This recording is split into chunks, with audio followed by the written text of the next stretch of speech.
Hello everyone, this is Suman Shekhawat and welcome to my YouTube channel and I hope all you are doing great and all you are doing well.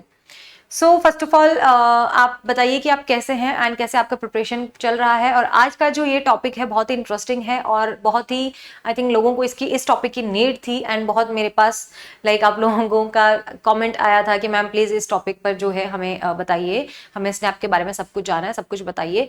तो चलिए ये जो session है मैंने आप लोगों के लिए ही डिज़ाइन किया है बेसिकली। एंड आज का जो टॉपिक है वो है ऑल अबाउट स्नैप 22। तो बेसिकली ऑल अबाउट स्नैप है ये टॉपिक। स्नैप में क्या आपका सिलेबस रहता है एंड क्या फॉर्म फिलिंग के लिए क्या प्रोसेस है, क्या सिलेक्शन प्रोसेस होता है, कितना एक एवरेज पैकेज जो होता है स्नैप में। अगर आप स्नैप का एग्जाम देते हैं तो आपको कौन कौन से कॉलेजेस हैं जो कि फिल करने चाहिए और करने होते हैं एंड उनका एवरेज पैकेज जो है वो क्या है। तो बेसिकली इन सभी चीजों पर जो है हमारा आज का ये सेशन है। तो फर्स्ट ऑफ ऑल आप लोग जो है वीडियो को लाइक कर दीजिए गाइज, वीडियो को लाइक कर दीजिएगा एंड शेयर एंड सब्सक्राइब करें एंड डेफिनेटली आपको ये पसंद आएगा आज का सेशन। ओके, तो चलिए स्टार्ट करते हैं। So first of all these are my social media handles guys, these are my social media handles. तो ये मेरा इंस्टाग्राम आईडी है and this is my Telegram ID. तो this is the most important this is the most important thing जिसकी आपको need है, वो है ये टेलीग्राम आईडी, सो डेट आपको सारे के सारे अपडेट्स जो हैं and practice material and all date जितना भी आपके लिए यूजफुल चीजें हैं वो सब की सब चीजें आपको इस टेलीग्राम आईडी पर मिलती हैं। तो गाइस जाइए इस टेलीग्राम आईडी को ज्वाइन कर लीजिए। और वैसे भी आपके कमेंट सेक्शन में ऊपर मैंने पिन भी कर दिया है इसका लिंक जो है कि मैम हम कहाँ से लें ये वो, बट वैसे भी अगर आप जाके English by Suman Shekhawat search करेंगे तो डेफिनेटली आपको मिल जाएगा। तो चलिए लाइक शेयर एंड सब्सक्राइब जरूर कर दीजिएगा चैनल को, सो डेट आपके लिए हेल्पफुल रहेगा और आगे भी सारे के सारे इंपॉर्टेंट अपडेट्स जो है वो आपको टाइम टू टाइम मिलते रहे, इसलिए आप जो है इसको सब्सक्राइब भी कर दीजिएगा। तो चलिए अब हम स्टार्ट करते हैं, इंपॉर्टेंट डेट्स से स्टार्ट करते हैं। Important dates for SNAP entrance test, कितने इंपॉर्टेंट क्या क्या इंपॉर्टेंट डेट्स हैं किस किस रिगार्डिंग, तो उन सब के बारे में पहले थोड़ा सा डिस्कशन कर लेते हैं गाइस। तो रजिस्ट्रेशन की अगर हम बात करते हैं तो रजिस्ट्रेशन जो है वो आपका 4 अगस्त से स्टार्ट हो चुका है। सो 4 अगस्त पे इसका रजिस्ट्रेशन है जो कि थर्सडे को स्टार्ट हुआ था। एंड अगर बात करें रजिस्ट्रेशन क्लोज जो है वो आपके 24 नवंबर तक है। तो बेसिकली अभी भी आप लोगों के पास में टाइम है, अगर आप लोगों ने स्नैप का फॉर्म फिल नहीं किया है तो आप कर सकते हैं। अब क्यों करें, क्या एवरेज पैकेज रहता है, कौन कौन से कॉलेजेस हैं वो भी थोड़ा डिस्कस कर लेते हैं। चलिए 24 नवंबर तक का आपके पास में टाइम है अभी भी। एंड अगर पेमेंट जो है पेमेंट भी क्लोज आपके हो जाएंगे 24 नवंबर में। इट मींस कि ये आपका लास्ट डेट होगा। दिसंबर 5 जो है 5 दिसंबर तक आपके एडमिट कार्ड जो है स्नैप टेस्ट 1 के आ जाएंगे। एंड अगर आपने स्नैप का टेस्ट 1 जो फिल किया है तो आपके, अगर मैं बताऊं एडमिट कार्ड, तो आपके 5 दिसंबर तक आ जाएंगे। एंड अगर आप लोगों ने सेकंड एंड थर्ड किया है तो 10 दिसंबर तक आप लोगों के भी एडमिट कार्ड जो है वो आ जाएंगे। अब अगर हम बात करें तो बेसिकली स्नैप जो है वो एक कंप्यूटर बेस्ड टेस्ट है, वो आप सब लोगों को आई थिंक पता होगा कि स्नैप जो है वो एक कंप्यूटर बेस्ड टेस्ट है एंड सीबीटी जिसे हम बोलते हैं। एंड स्नैप 1 जो है टेस्ट 1 जो है वो आपका 10 दिसंबर में रहेगा। अगर डेट्स की मैं बात करूं इंपॉर्टेंट डेट्स में तो टेस्ट 1 जो है वो 10 दिसंबर, टेस्ट 2 जो है वो 18 दिसंबर एंड टेस्ट 3 जो है वो है 23। एंड इसका रिजल्ट की अगर मैं बात करूं तो वो आपका 10 जनवरी 23 तक जो है वो आपका रिजल्ट भी इसका अनाउंस हो जाएगा। तो ऐसा इसमें कोई लॉन्ग प्रोसेस है नहीं कि बहुत ज्यादा आपको वेट करना पड़ेगा कब रिजल्ट आएगा क्या है, सारी चीजें हमारे बैक टू बैक ऐसा हो जाती हैं। तो आप लोग आई थिंक अब तक स्नैप 2 जो है वो 2 टेस्ट जो है वो फिल करते आए हैं। अब तक आपने 2 डेट्स जो है वो चूज करते थे, सो डेट अगर एक में नहीं तो एक में ही अच्छा स्कोर आ जाए तो वो कंसिडर हो जाता था आपका। बट कुछ चेंजेस भी हुए हैं स्नैप में गाइज, तो वो भी हम डिस्कस करेंगे। बट उससे पहले हम एग्जाम पैटर्न को डिस्कस कर लेते हैं। आप एग्जाम पैटर्न बोल सकते हैं या फिर नेचर ऑफ क्वेश्चन पेपर भी बोल सकते हो, या फिर टॉपिक्स एंड मार्क्स कितने अलॉटेड होते हैं, किस किस टॉपिक या किस सेक्शन से कितने क्वेश्चन आते हैं और कितने मार्क्स के आते हैं, तो वो हम जो है, और ईच क्वेश्चन कितने मार्क का रहता है थोड़ा सा वो डिस्कस कर लेते हैं। चलिए अगर हम बात करते हैं जनरल इंग्लिश की स्नैप में, जिसे हम वीआरसी भी कहते हैं, तो उसमें अगर मैं टॉपिक्स की बात करूं आपका तो रीडिंग कॉम्प्रिहेंशन, वर्बल एबिलिटी है ना, और वर्बल रीजनिंग, ये सब रहने वाले हैं। ग्रामर प्लस वोकैबुलरी भी रहता है। आजकल जो ट्रेंडिंग में है वो थोड़ा सा ग्रामर वोकैबुलरी का ट्रेंड है, ठीक है, ग्रामर वोकैबुलरी ही ज्यादा आते हैं। बट अगर हम बात करते हैं इसके क्वेश्चन की तो basically we have 15 questions from verbal ability, I mean VRC या फिर जनरल इंग्लिश से 15 क्वेश्चंस रहते हैं। Each question has 1 mark, each question जो है वो 1 मार्क का रहता है, टोटल मार्क्स जो है वो 15 मार्क्स आपके रहने वाले हैं। अब अगर हम बात करें एनालिटिकल एंड लॉजिकल रीजनिंग की, देखो वीआरसी में आपको कंप्लीट कराई दूंगी, लॉजिकल रीजनिंग भी मैं ही आपको करा दूंगी।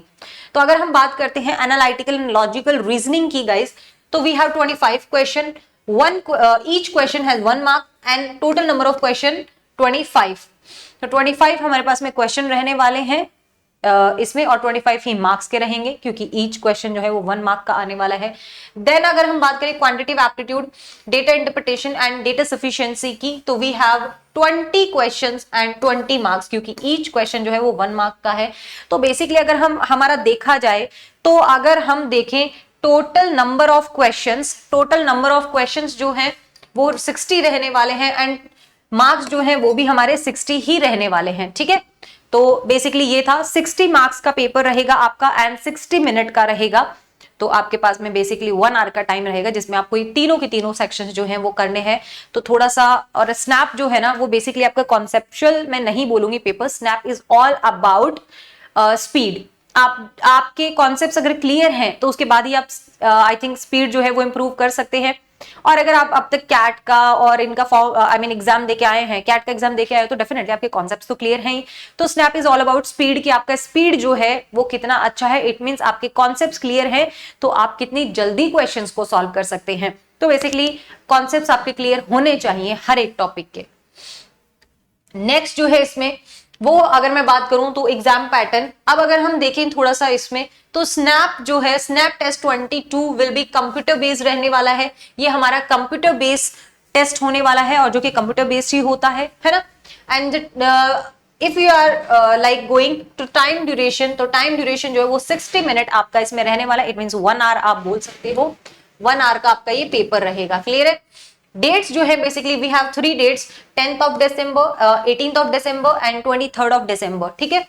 एंड टाइमिंग जो 2 to 3 PM ही रहने वाला है। तो ये आपके 3 डेट्स जो हैं आपके पास में गिवन है, 10th, 18 and 23rd of December. SNAP test जो है वो एक ऑब्जेक्टिव टेस्ट है। बेसिकली इसमें आपके पास में क्वेश्चन होगा and we have 4 option and you need to choose 1 option, ठीक है, बिटवीन दीज। तो आपको एक 1 करेक्ट ऑप्शन जो है वो चूज करना है बिटवीन द 4 गिवन ऑप्शंस। चलिए, each question has 4 responses basically, but यहाँ पे थोड़ा सा ये है जैसे कि एनमेट में जो है नो नेगेटिव मार्किंग रहता है, यहाँ पर कैट की जैसे 25% जो है नेगेटिव मार्किंग रहने वाला है। इट मींस अगर आपने गलत किया तो आपका 1/4 पार्ट जो है वो जो आपने करेक्ट किया है उसमें से कट जाएगा। तो अगर आप श्योर हो ना कि हाँ यही आंसर होगा, तो ही आपने आंसर चूज करना है। तुक्के यहां पर नहीं लगा रहे हैं, बस इतना ध्यान रखिएगा, ठीक है। तुक्के यहां पर हमें नहीं लगाने हैं। अगर आप श्योर है तो आप चूज करें, अदरवाइज आप उसको छोड़ सकते हैं। ओके,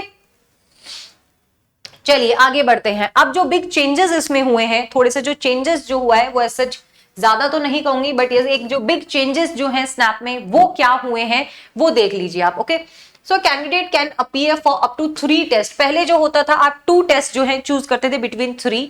आपके पास में 3 ऑप्शंस होते थे डेट्स के, जैसे कि 10th, 18 और 23rd जैसे इस बार है। तो you need to choose 2 dates. आपको 2 डेट्स जो है वो चूज करने होते थे। उसमें से जो आपका मैक्सिमम स्कोर रहता था आप उसके अकॉर्डिंग चूज कर लेते थे, उसके अकॉर्डिंग जो है कॉलेज देख लेते थे। बट इस बार जो है आपके पास में एक बहुत अच्छा चांस है। तो इस बार तो आई थिंक आपको स्नैप का फॉर्म लगाना चाहिए गाइज, लगाना ही लगाना चाहिए, है ना। क्योंकि अब आपके पास में 3 टेस्ट जो है वो आप स्नैप के लिए तीनों के तीनों टेस्ट फिल कर सकते हो, तीनों के तीनों डेट्स चूज कर सकते हैं अपने लिए। If a candidate appears for more than 1 test, अगर आप एक से ज्यादा टेस्ट में अगर अपीयर होते हो तो the higher score will be considered. जो आपका हायर स्कोर होगा ना वही कंसिडर किया जाएगा for the final percentile calculation में। फाइनल परसेंटाइल कैलकुलेशन में जो हायर स्कोर होगा, हाईएस्ट जो आपका स्कोर होगा इन तीनों में से, वो आपका चूज कर सकते हो आप, वो कंसिडर किया जाएगा। There will be no normalisation, यहाँ पे कोई नॉर्मलाइजेशन जो है वो बेसिकली नहीं होगा, ठीक है। तो यस, आपके पास में एक बहुत अच्छा चांस है कि आप जो है तीनों के तीनों ऑप्शंस चूज कर सकते हैं इफ यू वांट। एंड आपका जिसमें भी हाईएस्ट स्कोर आता है आप वो वाला जो आपका स्नैप कार्ड है आप वो दिखा के उसके बेसिस पे एडमिशन ले सकते हो। अब आगे जो है वो है आपका एक एवरेज पैकेज की। अगर मैं बात करूं आपके लिए एवरेज पैकेज जो है कि किस कॉलेज का कौन सा कॉलेज में चूज करूं, कौन सा कॉलेज फिल करूं, तो आप वो पैकेज देख के जो है आई थिंक वो बहुत अच्छे से आप आई थिंक डिसाइड कर सकते हैं कि आपको किस कॉलेज के लिए जाना है। तो देखते हैं SIBM पुणे की अगर मैं फर्स्ट ऑफ ऑल बात करती हूँ एक एवरेज पैकेज के लिए SIBM पुणे की, तो इसका जो एवरेज पैकेज है वो रहता है 23.06 लाख पर एनम, तो वो आपका ये रहेगा 23, एक एवरेज पैकेज की बात कर रही हूं। अगर मैं बात करती हूं SCMHRD पुणे की, तो उसका एवरेज पैकेज जो है 20.40 लाख जो है वो रहने वाला है, 20.40 लाख जो है वो आपका पर एनम रहेगा। और SIBM बेंगलुरु की अगर मैं बात करती हूँ तो उसका एवरेज पैकेज 11.24 लाख रहेगा। और SIB पुणे की अगर मैं बात करूँ तो उसका एवरेज पैकेज 11.02 लाख जो है वो रहने वाला है। तो बेसिकली ये कॉलेजेस की अगर हम बात करें तो यस आप ये देख सकते हैं on the basis of average package के, और काफी अच्छा पैकेज जो है वो आई थिंक आपको मिल रहा है।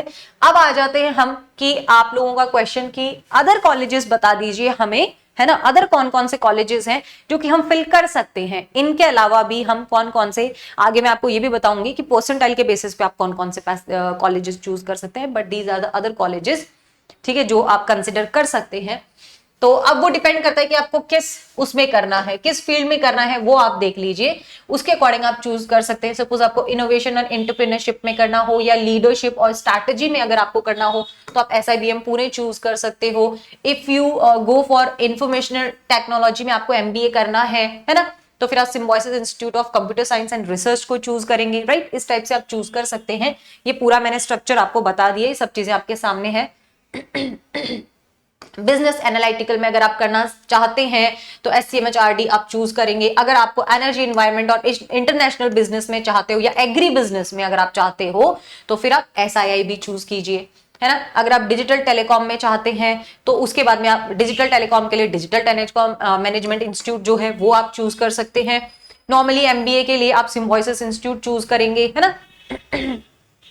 कम्युनिकेशन में अगर आप चाहते हैं तो सिम्बायोसिस कम्युनिकेशन में जाइए आप, इंस्टीट्यूट कम्युनिकेशन इंस्टीट्यूट में। ऑपरेशन मैनेजमेंट के लिए आपको institute of operation management choose करना पड़ेगा। इफ यू वांट कि आपको इंफॉर्मेशन टेक्नोलॉजी या फिर डेटा साइंस या डेटा एनालिटिक्स में अगर कुछ करना हो तो आप SCIT चूज कीजिए, तो वो बेस्ट ऑप्शन है आपके लिए, जहां से आपको एक अच्छा पैकेज मिल सकता है। आपको ये सब चीजें कंसिडर करके अपना कॉलेज चूज करना है, ठीक है।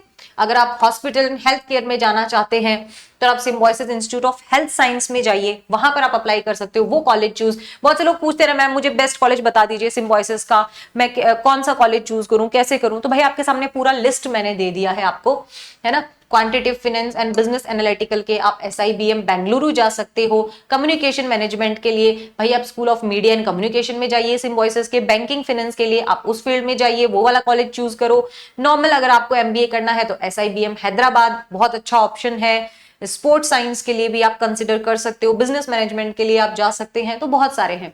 बट अगर मैं बात करूं, अगर चलो ये तो आपने अब फिल कर दिया, देन अब आपने अपना स्नैप का एग्जाम दे दिया एंड आपका जो भी एक एवरेज परसेंटाइल आपका निकल के आया है, एक एवरेज जो भी आपको परसेंटाइल आया है, उसके बेसिस पे कॉलेजेस जो है वो हम बाद में चूज करेंगे, राइट। तो अब हम देखते हैं वो कौन कौन से कॉलेजेस हैं। वो आपके मैंने पूरा परसेंटाइल दिया है, आप इसका स्क्रीनशॉट ले सकते हो, आप इसका स्क्रीनशॉट ले लें और बाद में आप चाहें तो देख सकते हैं। अगर सबसे हाईएस्ट जो है आपका 97 प्लस परसेंटाइल आता है तो ही आप सिम्बायोसिस पुणे में जा सकते हैं, तो ही आप सिम्बायोसिस पुणे में जा सकते हैं अगर आपका 97 प्लस परसेंटाइल है, राइट। अगर आपका 96 to 7 के बीच का परसेंटाइल है तो भैया SCMHRD बहुत अच्छा ऑप्शन है एंड बहुत अच्छा पैकेज भी आपको देता है।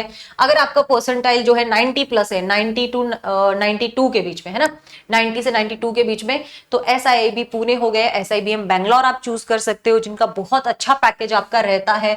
देन अगर आपका, मैं अगर ये बोलूं तो 75 से लेके या फिर 80s की रेंज में अगर आपका है, 80s की रेंज में, है ना, 82 लेके 85 के बीच में, 87 के बीच में जितना भी आपका है, तो SIOM नासिक हो गया, है ना, SICSR पुणे हो गया, SITM पुणे है और SIMS पुणे भी एक बहुत अच्छा ऑप्शन है। अगर आपका अगर आप 70s की रेंज में है तो फिर 70s की रेंज में भी SCIT पुणे, है ना, SSMC बैंगलोर हो गया, SIMC पुणे हो गया, SSBF पुणे हो गया, बहुत अच्छे ऑप्शंस हैं। अगर आपका 55 to 62 की रेंज में भी है तब भी आपको जो है सिम्बायोसिस कॉलेजेस मिल सकते हैं और वो है ये। क्लियर है? तो आपको मैंने कंप्लीट बता दिया है कि परसेंटाइल के बेसिस पे आप क्या कर सकते हैं। अब अगर हम आ जाते हैं, हम देखते हैं हमारा एक प्रॉपर स्केड्यूल या एक प्रॉपर स्केड्यूल हमारा क्या होना चाहिए, या एक टॉपिक्स जो है पर सेक्शन में कौन कौन से टॉपिक्स इंपॉर्टेंट है, क्या सिलेबस है। तो देखो अगर हम बात करें जनरल इंग्लिश की या फिर वीआरसी की, तो उसमें जो टॉपिक्स या जो सिलेबस है हमारा, वैसे ये सिलेबस सारा मैं आपको अपने यूट्यूब चैनल पे कराने वाली हूँ, एंड आप देख भी सकते हैं जाके। तो जैसे कि एंटोनिम सिनोनिम हो गया जो कि वोकैबुलरी का पार्ट है, फिर पैरा जंबल रहता है आपका जिसे सेंटेंस रीअरेंजमेंट भी कहते हैं हम, है ना, सेंटेंस रीअरेंजमेंट। फिलअप्स हो गए जो कि ग्रामर और वोकैबुलरी बेस्ड होते हैं, तो grammar and vocabulary, again grammar and vocabulary important है। रीडिंग कॉम्प्रिहेंशन आरसी, आरसी देखो सिलेबस में है बट आजकल ट्रेंडिंग में थोड़ा ग्रामर वोकैबुलरी ही ज्यादा है। पंक्चुएशंस वो भी ग्रामर का ही पार्ट है। एरर स्पॉटिंग ग्रामर का पार्ट है। सेंटेंस कंप्लीशन जो है ये हो जाएगा। स्पेलिंग बेस्ड क्वेश्चंस ये वोकैबुलरी में आप ले सकते हैं इनको। Idiom phrases, parts of speech is also grammar. Critical reasoning में जो आपका इंपॉर्टेंट आता है वो मैं बता दूंगी, वर्ड ऑड वर्ड आउट आता है, ऑड वन आउट की जगह, ठीक है। और क्रिटिकल रीजनिंग में अगर बात करें तो मैं सारे टॉपिक ऑलरेडी करा चुकी हूँ आपको, अजम्पशंस हो गए, सिलोजिज्म हो गया एंड ऑल दैट, तो सारा क्रिटिकल तो मैं आपको ऑलरेडी करा चुकी हूँ, आप जाके चेक कर सकते हैं। तो इंग्लिश का सिलेबस हो गया हमारा ये। फिर हम आ जाते हैं अगर क्वांट एंड डीआई पर, है ना, क्वांट और डीआई पर अगर हम आते हैं तो ये कुछ इंपॉर्टेंट टॉपिक्स हैं, वो आप देख सकते हैं भाई। और ये सारे के सारे टॉपिक्स वही हैं जो आप ऑलरेडी कैट एग्जाम में करके आए हैं, तो ऐसा कुछ ज्यादा है नहीं। फिर अगर मैं बात करूं एलआर की, तो एलआर में आपका एनालिटिकल पजल्स, एंड इनमें से जो मैं आपको कराने वाली हूं तो वो है आपका syllogism, verbal reasoning, analogies, statement and argument, blood relation and sitting arrangement. ये टॉपिक्स जो है एलआर के, इतने तो मैं ही करा दूंगी, आपका इतना तो मैं ही करा दूंगी कि आप एलआर में अच्छा स्कोर कर पाए। और इसमें से काफी कुछ टॉपिक्स मैं ऑलरेडी करा चुकी हूँ, आप जाके चेक कर सकते हैं मेरा यूट्यूब चैनल। तो यस, आपका एलआर और वीआरसी तो कंप्लीट मैं करा दूंगी, यानी कि इंग्लिश और एलआर आप मेरे भरोसे छोड़ सकते हैं। तो गाइज यही था आपके लिए, तो सारे के सारे इंपॉर्टेंट इन्फॉर्मेशंस मैं आप लोगों को दे चुकी हूं रिगार्डिंग स्नैप। और अगर आपको अभी भी लगता है कि कोई क्वेरी है आपकी, आपको कुछ भी पूछना है, एक बार आप थोड़ा सा डॉक्यूमेंटेशन की अगर मैं बात करूं कि इसमें डॉक्यूमेंट्स क्या क्या चाहिए, तो मेरा एनमेट वाला जो सेशन है आप एक बार ऑल अबाउट एनमेट जाके चेक कर सकते हैं, मैं इसके डिस्क्रिप्शन में उसको मैंने दे दिया है। तो अगर आपने इंपॉर्टेंट डॉक्यूमेंट्स की अगर मैं बात करूं तो वो सेम डॉक्यूमेंट्स आपको यहां भी कंसिडर करने होंगे जो एनमेट के लिए आपने कंसिडर किए थे। तो बेसिकली यही था अबाउट स्नैप। और स्नैप का कंप्लीट सिलेबस जो है वो आपको अगर करना है वो भी फ्री में, तो आप मेरा यूट्यूब चैनल को ज्वाइन कर सकते हैं, सब्सक्राइब कर सकते हैं, और आप जो है बेल आइकन को प्रेस कर दें सो दैट सारे के सारे इंपॉर्टेंट नोटिफिकेशंस जो है वो आपको मिल जाए। And all the very best guys, अच्छे से प्रिपरेशन कीजिए। मिलते हैं नेक्स्ट लेक्चर में कुछ अच्छे से अपडेट के साथ में। चलिए bye bye, take care, bye guys.